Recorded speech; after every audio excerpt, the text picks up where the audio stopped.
Catherine Indiana Loubet sur ma chaîne YouTube Envol et Sillage, aéronautique et marine. On ne peut s'imaginer, ou plutôt Louis Blériot, quand il a fait la traversée de la Manche le 25 juillet 1909 à bord de son Blériot 11, avion hyper léger, monoplace forcément, je ne pense pas qu'il aurait pu s'imaginer un jour la complexité et l'ampleur du transport aérien et surtout, ce dont nous allons parler aujourd'hui, de la sécurité du transport aérien. Grand et vaste sujet. Et pour ce faire, j'ai comme invité aujourd'hui une personne déjà bien connue des amis du monde de l'air, monsieur Alain Roland, qui est ex-pilote de ligne et qui est toujours pilote privé, on va dire. Léger, ouais. Bonjour, Alain. Bonjour. Bonjour Catherine. Eh bien donc, bonne question. Est-ce que monsieur Blériot, qui était quand même un ingénieur à l'origine, oui. Est-ce qu'il aurait pu imaginer, en faisant cette traversée internationale, parce que c'était un début, la première fois qu'un avion décollait d'un pays, la France, pour aller au Royaume-Uni, c'était facile à traiter dans le cadre des douanes, des services divers de l'époque, mais pour les bateaux. Donc il a fallu mettre en place un ensemble de règles qui permettent de traiter cet aspect-là, ne serait-ce que le fait que les passagers passent d'un état à l'autre. Mais surtout, il était le pionnier d'un domaine qui s'est énormément développé dès la fin de la Première Guerre mondiale, avec une approche réglementaire déjà qui a commencé à se développer pour la partie gestion des vols de transport passager.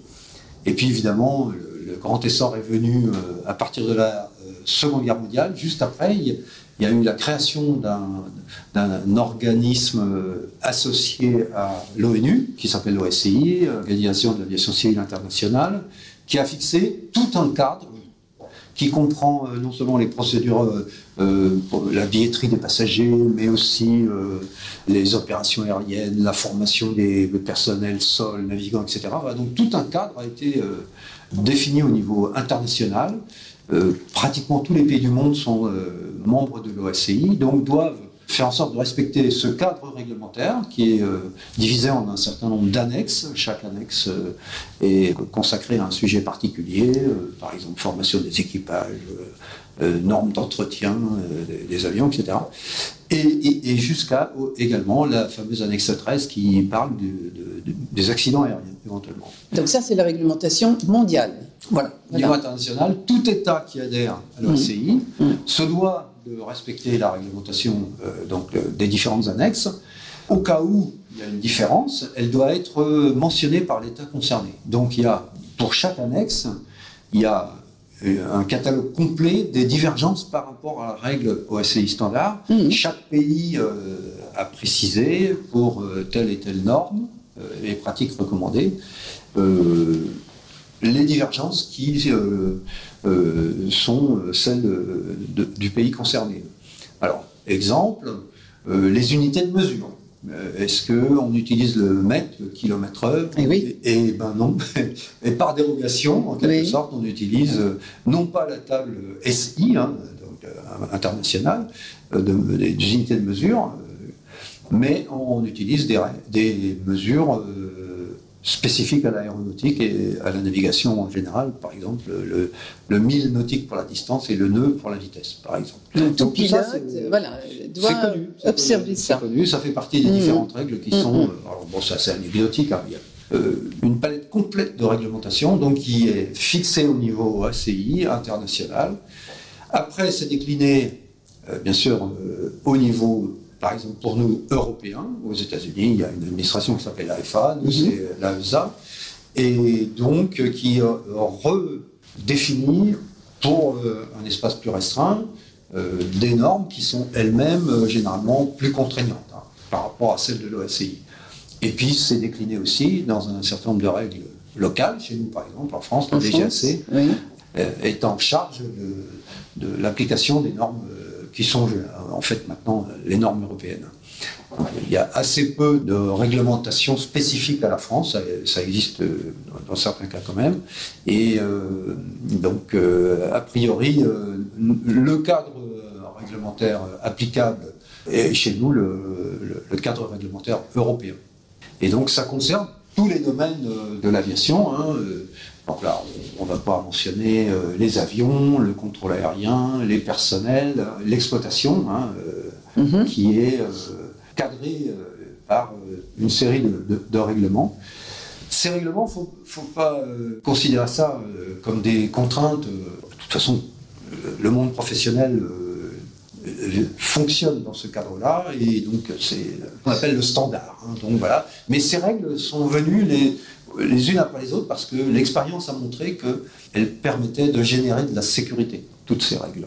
Alors ça peut paraître lourd, complexe, mais souvent derrière une règle, il y a une raison. Il y a une bonne raison. Il y a une raison. On s'est aperçu qu'il valait mieux faire des calculs, par exemple, sur les performances des avions au décollage, et donc pour éviter que les avions sortent de piste, par exemple, une hypothèse un peu poussée, mais donc il y a tout un tas de normes qui précisent comment on calcule le décollage d'un avion en exploitation, et puis avant, comment les constructeurs montrent par la certification que leur avion peut opérer dans telle et telle condition, à tel poids, quelle température, etc. Tout ça c'est cadré, prévu au départ. Donc, concernant les avions... Oui, justement, par rapport à chaque avion, il y a aussi une réglementation. Absolument. Alors, la réglementation, elle s'applique déjà au niveau de la conception. Oui. Ensuite, de la construction, et après, lorsque l'avion est en service, évidemment, son entretien.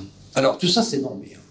Alors, conception, on aboutit à ce qu'on appelle une certification, c'est-à-dire que l'avion est conçu en respectant un certain type de règlement, par exemple sur les performances au freinage,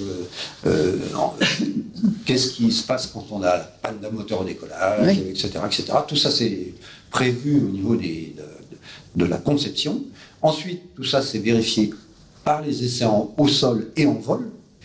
Et au bout de ce processus, on aboutit à ce qu'on appelle la certification. Donc la certification, c'est un travail très long, ça peut prendre 1 an et demi d'essai, ça coûte très cher, mais c'est la règle.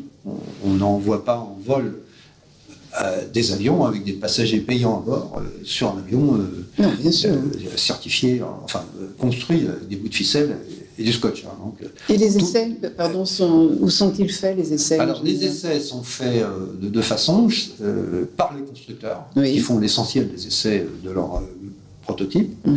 Et il existe un certain nombre de vols qui sont faits à la demande de l'autorité de certification, c'est-à-dire qu'il y a des pilotes d'essais d'État qui viennent participer à certains vols d'essais, qui vérifient certains points. Donc l'essentiel est fait par les constructeurs, mais régulièrement l'autorité de certification, chez nous le HASA ou la DGA essai en vol, vient vérifier certains points sur les prototypes en cours d'essai. Et donc à l'issue de ce processus très long, ça demande des centaines et des centaines d'heures de vol, et d'essais au sol aussi, avec des équipements on peut voir, par exemple, quand il y a eu le premier vol de la 380, on voyait la grande salle de contrôle où tous les ingénieurs spécialistes dans les différents systèmes de l'avion pouvaient voir en direct, parce qu'on a ce qu'on appelle la télémétrie, qui envoie au sol tous les paramètres de l'avion. Et donc, à bord, déjà, il y a une première analyse qui est faite par les ingénieurs navigants d'essai, et au sol, par les différents ingénieurs de bureau d'études, qui, c'est comme un départ vers la Lune, avec les consoles, chaque ingénieur a sa console d'ordinateur, il y a un très grand écran où on voit les paramètres généraux de l'avion, enfin bref, c'est vraiment un matériel énorme qui est mis en œuvre pendant des centaines d'heures d'essais pour aboutir à cette fameuse certification. Tout est vérifié. Oui, beaucoup de choses sont vérifiées. On peut citer quelques exemples. On vérifie que l'avion peut, à la masse maximum, autorisée, certifiée, décoller avec la panne d'un moteur, dans certaines conditions, et éventuellement d'arrêter sur la piste. Donc, arrêt-décollage, accélération-arrêt. Donc là aussi, on le fait aux essais. Ça. Donc on met un avion pleine charge complète au bout de la piste. L'équipage d'essai met pleine puissance et poussée et on arrête. Une valeur bien précise de vitesse. Ensuite, on freine l'avion avec là encore des règles très précises. On n'utilise pas ce qu'on appelle les reverses. Sur le réacteur, on ne freine que sur les freins. Enfin bref. Et lorsque l'avion est arrêté, donc il était à la vitesse maximum prévue, avec la masse maximum prévue. Donc là, les freins sont au rouge cerise. Mais les pompiers n'ont pas le droit d'intervenir sur l'avion, si jamais ça prenait feu, au niveau des pneus par exemple, avant un certain temps. Parce qu'on représente au niveau de cet essai ce qui se passerait sur un accident réel, un arrêt-décollage réel, où là il faudrait que les pompiers aient le temps d'arriver, sortant de leur caserne, en alerte. Et donc voilà. Et donc la certification prévoit toutes ces contraintes. Et donc le constructeur est obligé de démontrer au niveau des essais toutes ses limites. Et puis il y a aussi autre chose, par exemple, il faut démontrer qu'on peut évacuer l'avion en moins d'1 minute 30, avec la moitié des portes disponibles. C'est-à-dire que l'évacuation se fait sur un seul côté du fuselage, et donc là, on doit démontrer que le nombre maximum de passagers embarquables sur l'avion peut être évacué en moins d'1 minute et demie. Alors attention, là encore, conditions de nuit. Donc c'est dans un hangar où il y a sans lumière. Les seules lumières qui sont disponibles, c'est les éclairages de secours de l'avion. Donc il faut que l'équipage simulé pour le test percute ce qu'on appelle les toboggans. Il faut que ça sorte en 1 minute et demie. Hein. Et donc, par exemple, sur en 80, on a démontré 800 passagers. Il n'a jamais été transporté plus de 550 passagers en pratique sur cet avion. Mais 800 passagers ont été démontrés. Hein. La minute 30 avec 800 passagers dans la cabine a été démontrée. C'est-à-dire qu'on part avec les gens assis sur leur siège. Et attachés. Top, c'est parti. Évacuation. Alors, avec, je veux dire, configuration éclairage secours et tout. Enfin bon, donc ça aussi c'est démontré. Hein. Donc la certification, c'est quand même quelque chose de très, très, très complet, très sérieux. Donc il contribue évidemment à ce que les matériels mis en ligne après aient un niveau de sécurité. Alors ça, Blériot ne connaissait pas. Non. C'était beaucoup plus aventureux, disons, à son époque, au niveau des pionniers. Mais maintenant, ce sont des procédures très, très, très sérieuses, très, très lourdes. L'avion aussi est construit selon certaines normes. Hein. On ne met pas n'importe quel matériau, n'importe quel type de câble pour les circuits électriques, etc. Tout est précisé, doit résister à certaines conditions très précises. Donc, la construction en elle-même est très, très réglementée. Donc ça, c'est pour la qualification vraiment de l'avion. Au niveau des essais, c'est une chose, mais au niveau de la conception et de la construction, tout ça, c'est contrôlé également. Hein. Et puis enfin, quand la machine est mise en service, eh bien là, on a de l'entretien programmé.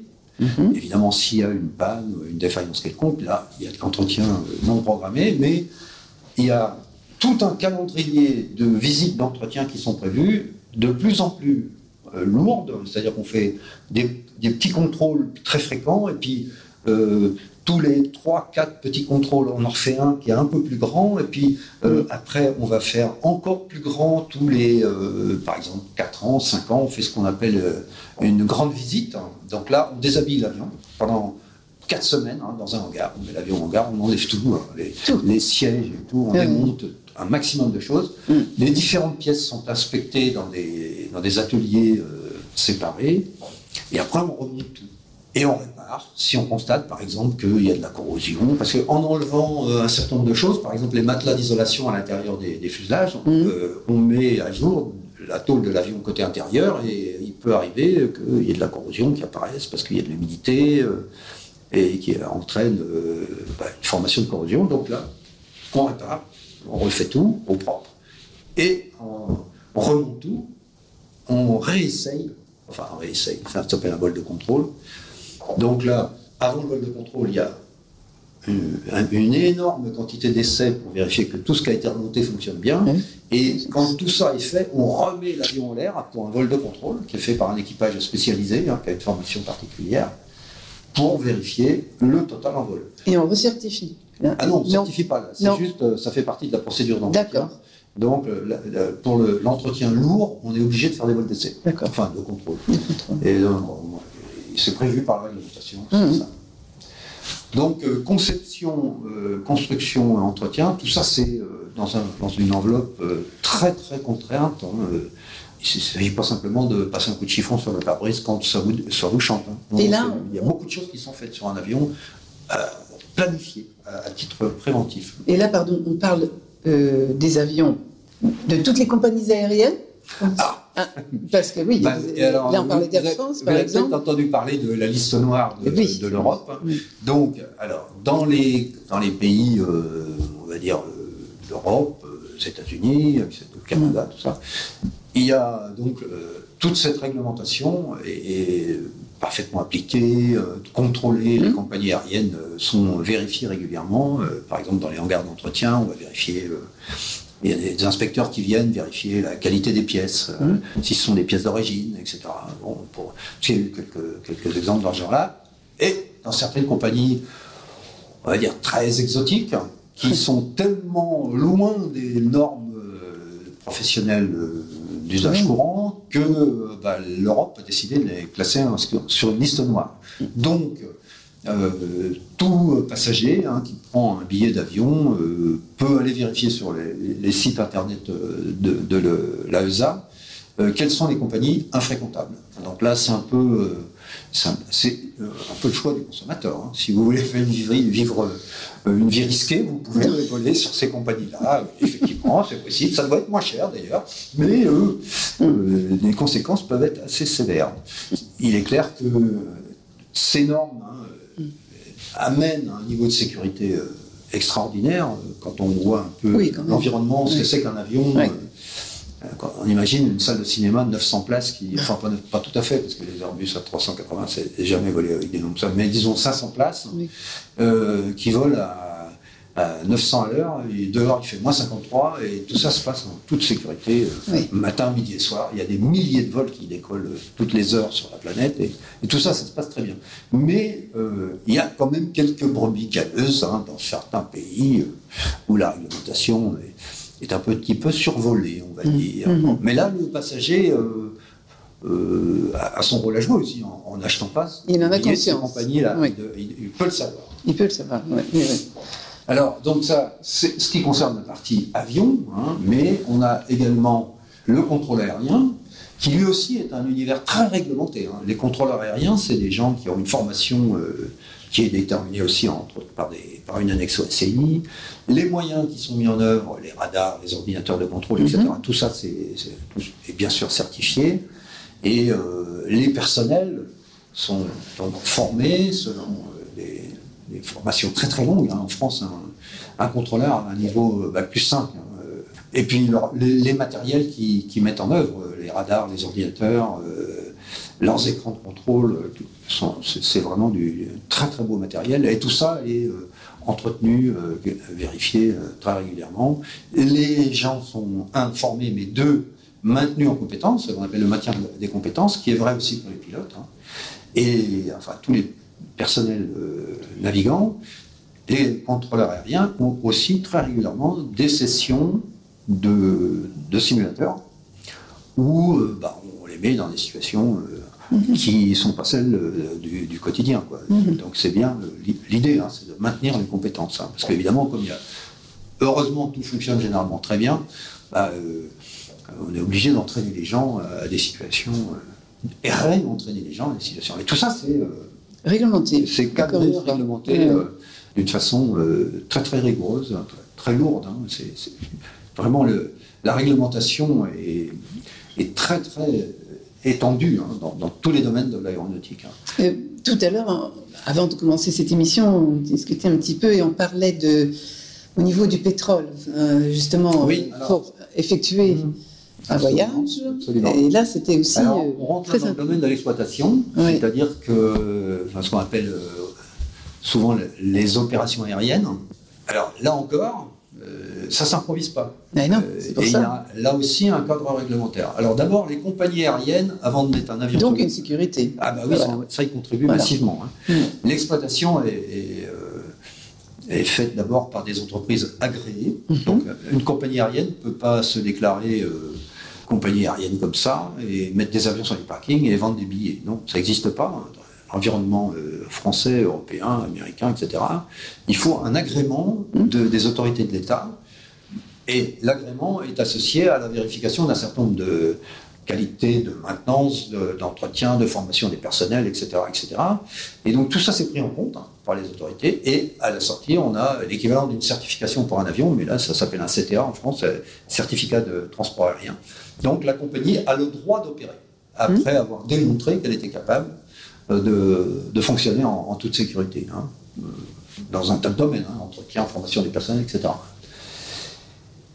Ensuite, lorsque les avions sont mis en ligne, préparés pour les vols, il y a donc toute une série d'opérations de maintenance qui doivent avoir été faites avant que l'avion parte, mais aussi la façon dont est calculé le plan de vol est particulièrement cadrée.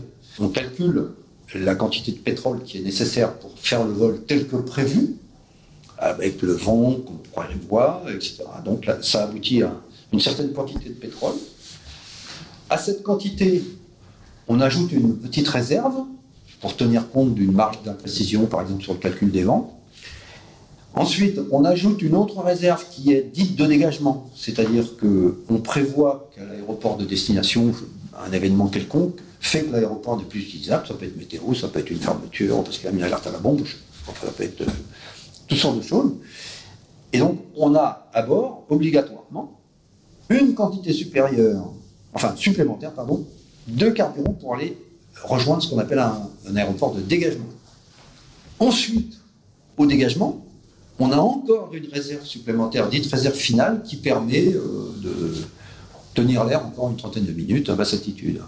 Donc faire tour de piste, etc. Mais donc tout ça, ça fait partie de la quantité carburant réglementaire.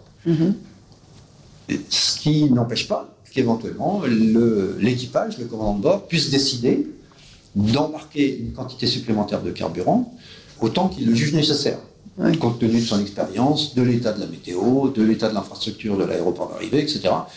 L'équipage, le commandant, peut très bien dire là, il me faut un peu plus de pétrole que le mini réglementaire. De toute façon, il ne prendra jamais inférieur au mini réglementaire, mais toujours éventuellement. Ou on prend le mini réglementaire parce que tout se présente bien, il fait beau, il n'y a pas de souci particulier. Ou on voit que, il y a des problèmes potentiels, de la neige, des orages, etc. Et là, on embarque du carburant supplémentaire pour tenir compte. On ne peut pas lui refuser, là. Ah non, c'est la décision du commandant. Okay. Donc, chaque compagnie s'organise à sa façon. Les compagnies américaines ne fonctionnent pas tout à fait comme les compagnies européennes en la matière. Pour le calcul du carburant, les règles sont un peu différentes pour la FAA des règles européennes. Et puis les gens qui font les calculs ne sont pas tout à fait... ce qu'on appelle les dispatchers aux États-Unis ont un rôle très important par rapport aux équipages. Mais les équipages peuvent toujours, en cas s'ils le jugent nécessaire, d'embarquer un peu de carburant en complément pour tenir compte de situations potentiellement non idéales. Est-ce qu'il y a des réglementations aussi par rapport aux passagers Oui, bien sûr. Tout passager sait qu'il ne faut pas qu'il embarque d'armes à feu, de couteaux, etc. Des produits chimiques aussi. Il y a toute une réglementation sur les produits qu'on peut embarquer. La façon dont on embarque un ordinateur, on ne peut l'avoir que sur soi, pas dans une pas en soute. Parce que ce qu'on prend en compte à ce niveau-là, c'est le risque d'emballement thermique de la batterie. Donc, un ordinateur qui viendrait à prendre feu, c'est assez violent, les feux de batterie.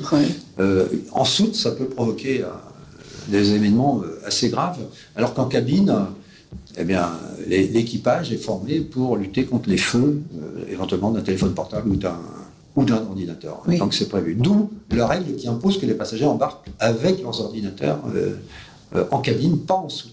Voilà, ça fait partie des règlements qui sont applicables pour les passagers directement. On pourra mentionner aussi la sûreté, mais ça c'est autre chose, on pourra y revenir après. Et il existe également, puisqu'on parlait de matières dangereuses, éventuellement, il existe une réglementation applicable à ce qui est embarqué comme fret. Et avec deux variantes totalement différentes, c'est les produits qui sont autorisés sur les vols avec passagers et les produits qui sont autorisés sur les cargos. Et les vols cargo, il n'y a aucun passager, donc cargo pur, peuvent embarquer des produits plus dangereux que les vols passagers.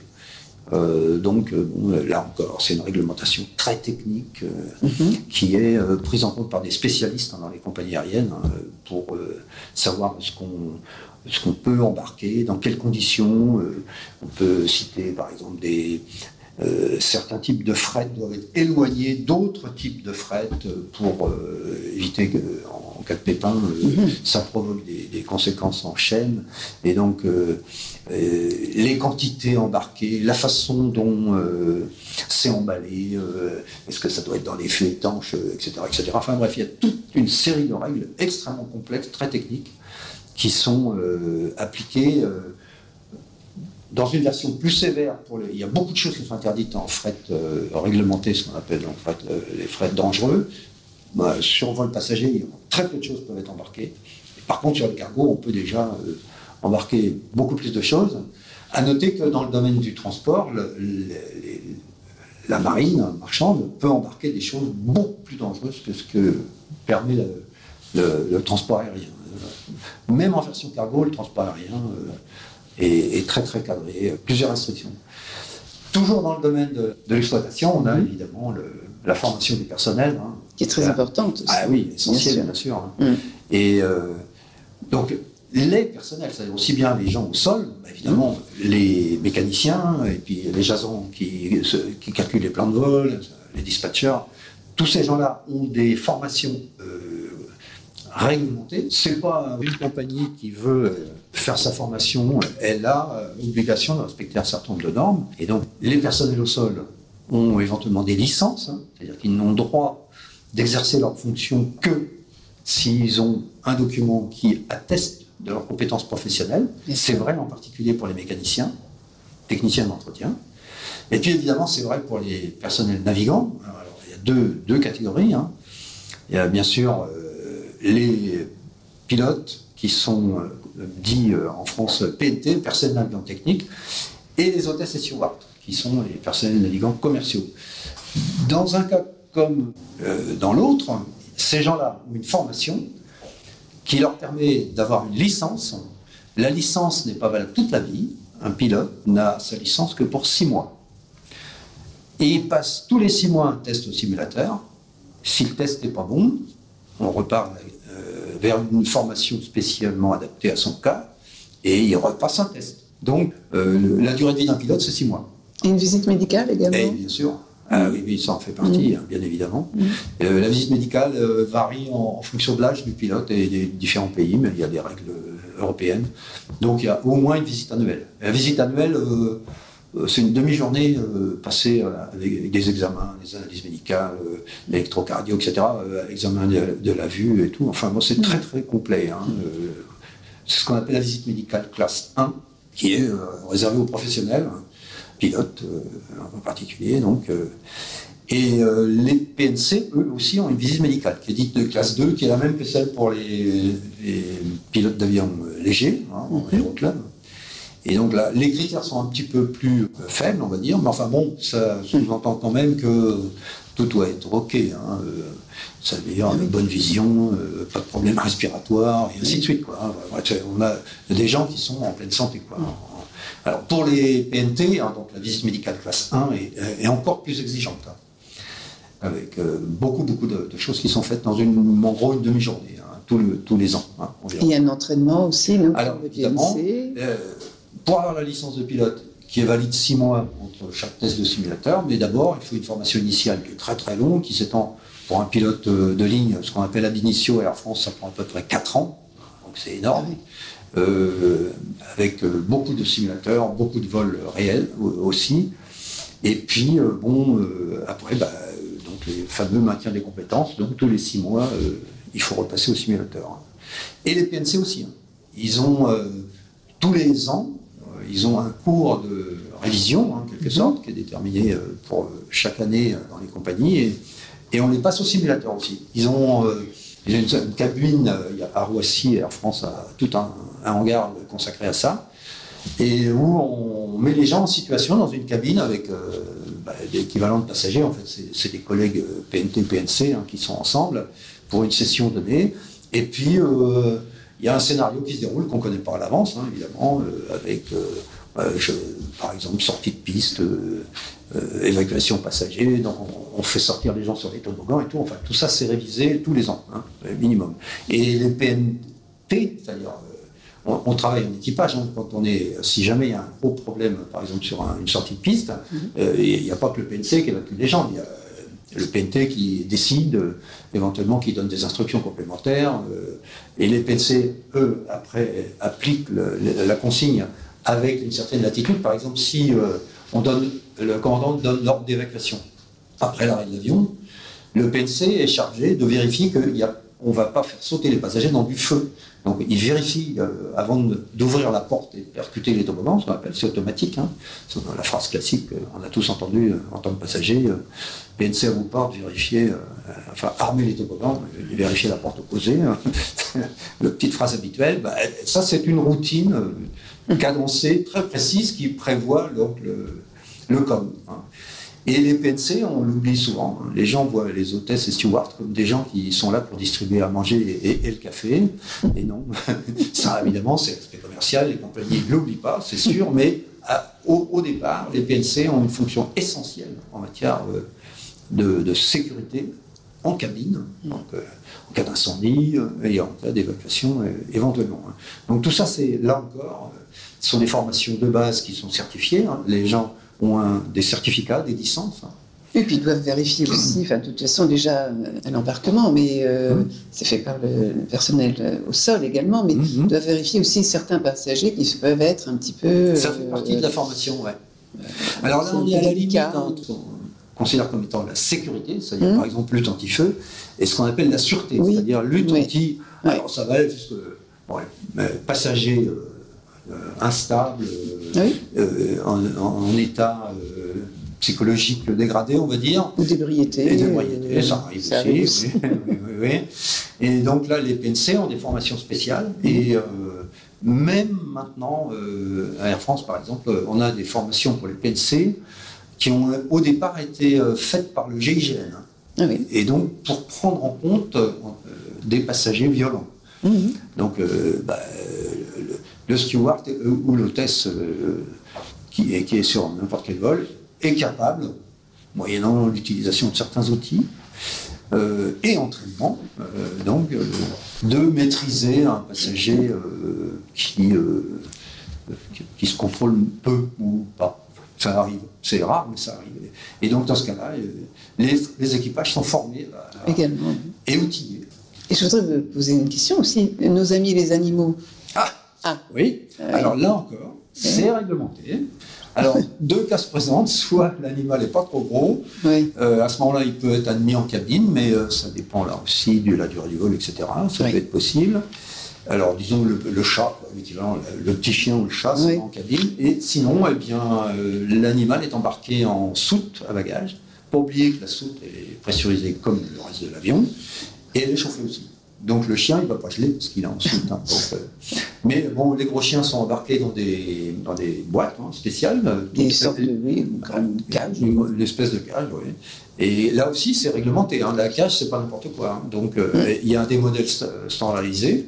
Et le chien est embarqué avec un peu de... Pour un vol long courrier, par exemple, il a un peu d'eau, il a aussi un peu à manger. Enfin, tout est prévu dans la cage. Et puis, il est embarqué dans les soutes fret. Et donc là encore, ça peut être assez compliqué. Par exemple, il y a une réglementation en ce qui concerne les chiens d'aveugle.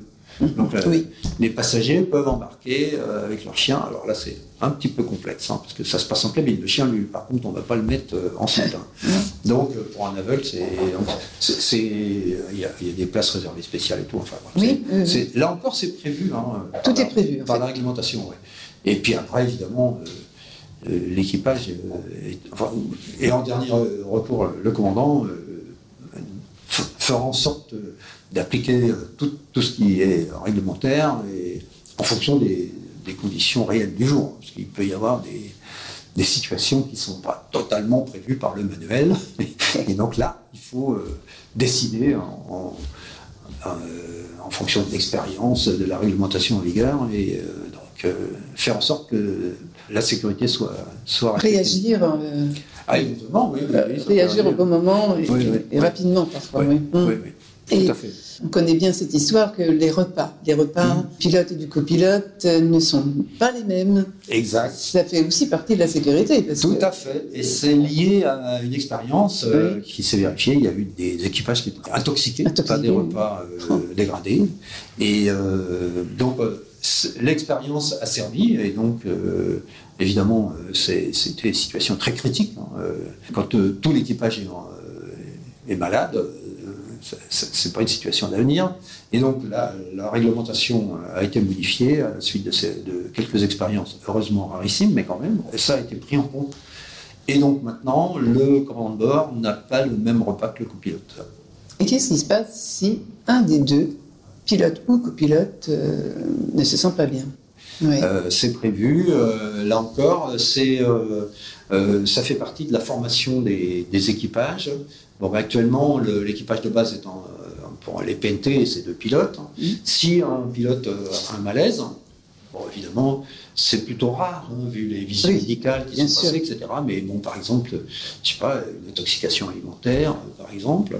Donc un pilote est inapte. Donc à ce moment-là, le pilote restant est formé pour prendre toute décision et action pour dérouter l'avion éventuellement, le poser le plus rapidement possible en toute sécurité, et donc terminer le vol tout seul. Il y a des procédures qui sont prévues à cet effet, éventuellement en faisant venir à l'avant, au cockpit, un PNC qui pourra aider le pilote pour un minimum d'actions, disons, pour qu'il y ait une main supplémentaire dans le cockpit, certaines actions. Mais le pilote est formé, on révise cette situation régulièrement au simulateur. Est-ce qu'il y a des circonstances? Bon, parce que l'actualité, bien sûr, on entend parler de... Autant il y a des accidents sur route que ferroviaires, dans les airs, même maritimes. On disait tout à l'heure, justement, que c'était presque grâce, et malheureusement, ça, des accidents.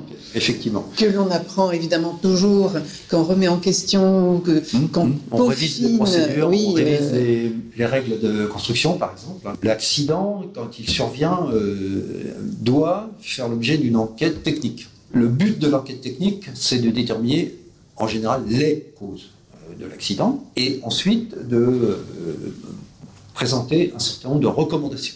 C'est-à-dire que les causes ayant été analysées, déterminées, pour chaque cause, on va éventuellement proposer 1 ou 2 recommandations, ou plusieurs recommandations, pour soit amender une procédure opérationnelle, soit amender une règle, par exemple le repas différent pour le commandant de bord et le copilote, voilà un exemple, pour éviter que les deux soient intoxiqués en même temps, s'il y a un repas de mauvaise qualité.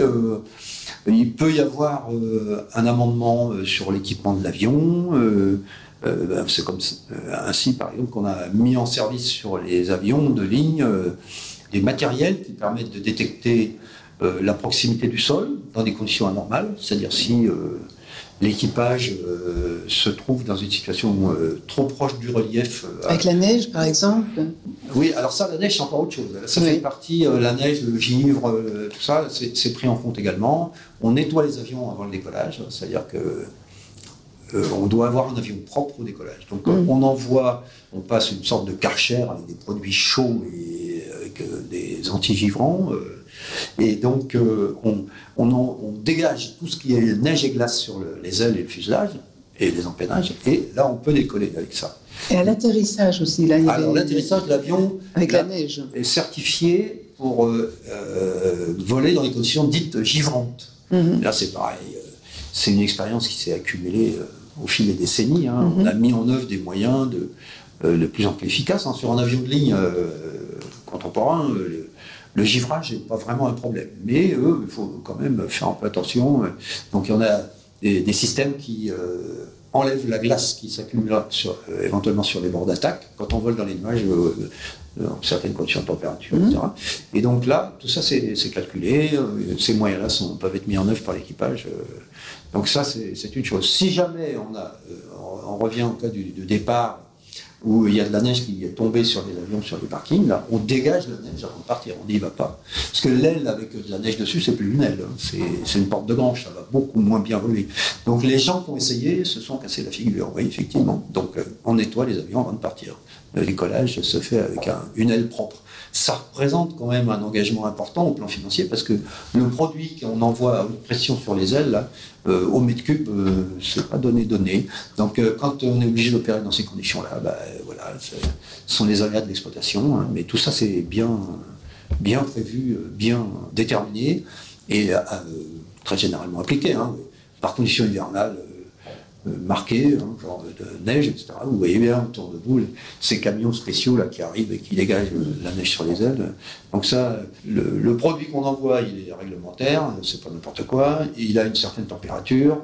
En fonction du type de produit, de sa température, la procédure est valide pendant un certain temps, c'est-à-dire qu'on rentre dans des tableaux pour dire combien de temps j'ai devant moi pour décoller, en considérant que l'antigivrant qui est envoyé sur les ailes va m'empêcher de reprendre du givre sur l'aile, même si on est sous des précipitations neigeuses. Ouais. Donc tout ça, c'est très très très cadré. Et dans certains cas, on est amené, si jamais le décollage ne se passe pas aussi rapidement que prévu, on est obligé de retourner au dégivrage. Donc là, ça commence à être compliqué. Ouais. Mais bon, les aéroports sont équipés de sorte à ce que ça se passe vite et bien. À Roissy, par exemple, au bout de chaque piste, il y a des stations spéciales pour dégivrer les avions au départ, juste tout près de la piste. Donc comme ça, il y a très peu de temps entre le moment où l'avion est traité, anti-neige, et où il va décoller. En fait, pour en revenir aux avions, il n'y a pas plus un avion plus sûr qu'un autre. C'est une question aussi de sûreté. Ah, la sûreté, c'est autre chose. Non, de sûreté. Ouais, de sécurité, oui. C'est une Dès lors que l'avion est certifié et entretenu correctement, voilà, d'entretien à la réglementation, oui, tous les avions. Après, c'est une question de capacité, c'est simplement. Tous les avions ont le même niveau de sécurité. La certification est faite par un État, ou par exemple par l'Europe, ou les États-Unis, la FAA, et les deux certifications sont reconnues mutuellement. C'est-à-dire qu'on ne refait pas tous les essais en vol pour faire voler un avion aux États-Unis si l'avion a été certifié en Europe. Et inversement, on ne refait pas les certifications des Américains. Il y a des accords qui permettent... Alors, ce n'est pas toujours le cas avec toutes sortes de pays. Bon, là, il y a des règles il y a des procédures qui permettent d'assurer quand même que tout avion mis en ligne le fasse en respectant toutes les règles et donc toutes les normes de sécurité. Alors, sûreté, on va y revenir, c'est tout ce qui concerne les passagers à l'aéroport. Donc ça, c'est des contraintes qui ont été massivement augmentées dans les années passées, à la suite d'événements qu'on connaît bien, hélas. Et donc là aussi, beaucoup de choses ont été faites. Les passagers sont vérifiés au départ, on les passe sous les portiques, on vérifie les bagages, on vérifie aussi le fret. Bon, c'est beaucoup de matériel, beaucoup de personnel qui s'occupe de ça, mais c'est donc... Bon, le but, c'est quand même que, bien sûr, les passagers arrivent sains et saufs à leur destination, mais classiquement, on distingue la sécurité, c'est la partie technique, réglementation, exploitation, etc., et la sûreté, donc tout ce qui concerne la lutte contre éventuellement les formes d'attentats, de terrorisme, etc., d'où les fameuses portes blindées qui sont connues maintenant dans tous les avions, etc. Oui. Donc, mais ça, c'est un domaine, disons, différent. Alors, qu'est-ce qu'on peut dire à un passager qui appréhende de prendre l'avion parce que soit la personne est angoissée, soit la personne est claustrophobe, pour la rassurer? C'est difficile pour les passagers qui sont un petit peu inquiets, ou même beaucoup, quand ils montent en avion. La solution, c'est un peu ce qu'on fait là, c'est d'essayer de montrer que les choses sont quand même bien préparées, bien calculées, etc. Et il existe même des formations en compagnie, c'est-à-dire que Air France, par exemple, vend des stages qui sont dédiés aux passagers inquiets, angoissés.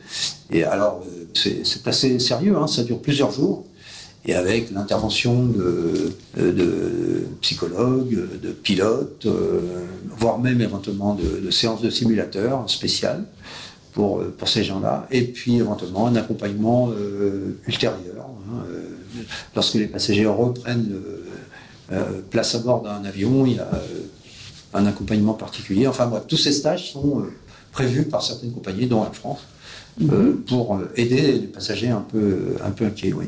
Mais bon, c'est souvent lié à des caractéristiques particulières de chaque passager, quoi. Mais bon, ça peut se traiter. Enfin, on peut contribuer à aider ces gens-là. Alors, en résumé, si on peut dire, après toutes ces belles explications... Au résultat. Oui, les résultats... Oui, en comparaison, en fait, de tous les transports, voilà, avec les transports maritimes. Voilà. Oui, tout à fait. Donc là, bien, on peut tous consulter. On dit traditionnellement que lorsqu'un passager veut prendre l'avion pour se rendre en vacances ou pour affaires d'un aéroport à un autre, il prend des risques quand il va avec sa voiture de son garage à l'avion, à l'aéroport. C'est là la séquence la plus risquée. C'est le temps passé en voiture. On a des statistiques, là, pour mémoire, là, par kilomètre, par milliard de passagers. Donc en avion, c'est 0,05.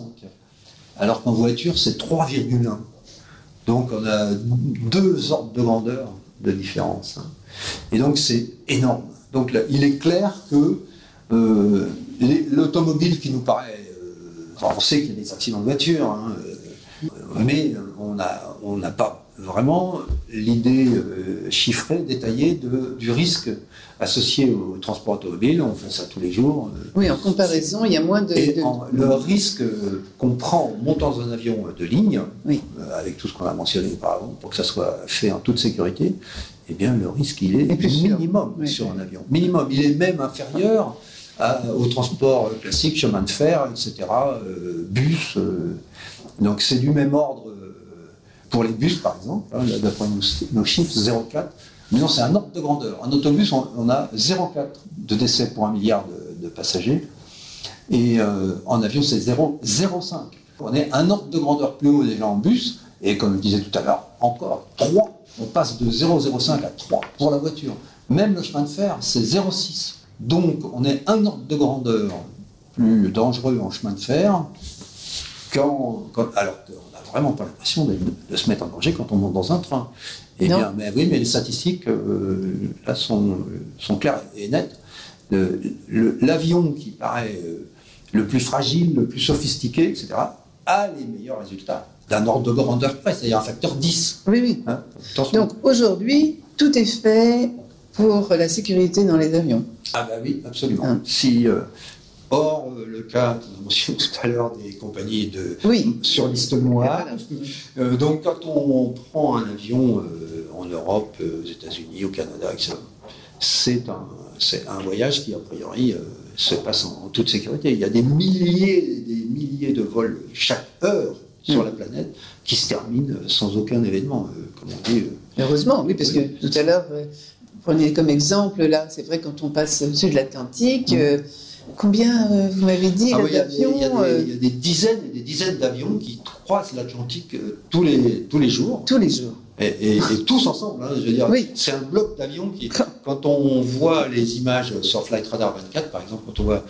si on a des insomnies, ce qu'on mentionnait tout à l'heure, si on a des insomnies, on peut prendre cette application pour voir le volume du trafic qui est sur l'Atlantique Nord de nuit, qui est parti des États-Unis pour arriver en Europe vers les 6-8 heures du matin. On croirait des formations aussi importantes que ce qu'on voyait dans les documentaires sur la Deuxième Guerre mondiale. Il y a des dizaines et des dizaines d'avions qui partent ensemble et qui sont au-dessus de l'Atlantique Nord, en respectant des trajectoires pratiquement au mètre près, en caricaturant un tout petit peu, c'est un peu plus que ça, mais à l'échelle de l'Atlantique Nord. Avec un nombre de passagers. Et avec des passagers par chaque avion en embarquant 250, 500. Donc c'est énorme. Et ça, tous les jours. Tous les jours. Et ça se passe super, sans problème. Eh bien, merci beaucoup, Monsieur Alain Rolland. Avec plaisir. Et merci à nos auditeurs. J'espère que ça vous aura plu. Et en espérant avoir contribué à désangoissés certains, malgré ces brillants résultats de sécurité, sont encore un peu inquiets. Mais a priori, il n'y a pas trop de raison pour ça. Il faut se dire que les avions, ce sont de très beaux oiseaux qui nous portent. Merci à vous tous. Je vous dis à très bientôt pour d'autres émissions sur YouTube, Envol et Sillage, Catherine Indiana Loubet.